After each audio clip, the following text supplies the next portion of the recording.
بسم اللہ الرحمن الرحیم۔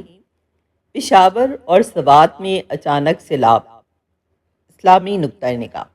السلام علیکم۔ Islam is a complete code of life میں خوش آمدید۔ آج کا موضوع انتہائی اہم ہے، پشاور اور سوات میں حالیہ فلڈز اور اس کا ہمارے ایمان پر اثر۔ گزشتہ دنوں کی شدید بارشوں کی وجہ سے شمالی پاکستان میں سیلاب نے تباہی پھیلائی، خاص طور پر سوات اور پشاور کے گرد و پیش میں فلیش فلڈ نے کئی خاندانوں کی جان لے لی، جن میں بچے بھی شامل تھے۔ اسلام کا موقف آزمائش یا نشانی۔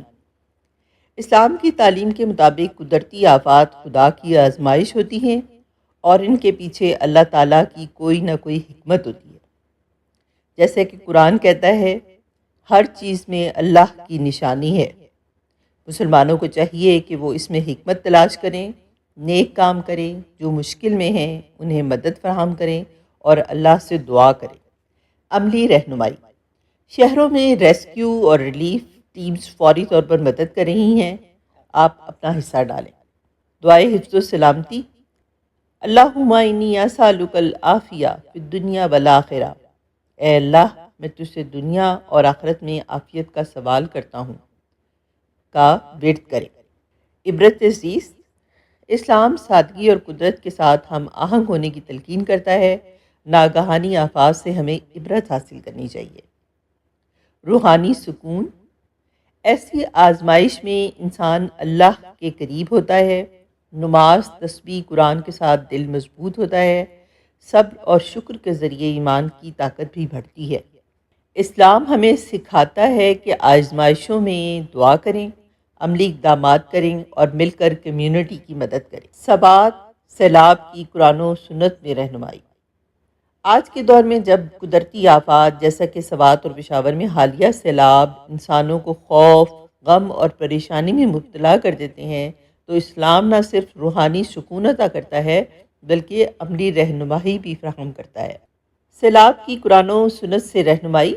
قرآن مجید میں سورہ بقرہ میں اللہ تعالیٰ کا ارشاد ہے، جس کا ترجمہ ہے، ہم ضرور آزمائیں گے تمہیں کچھ خوف، بھوک، مال و جان اور پھلوں کی کمی سے، اور صبر کرنے والوں کو خوشخبری دو۔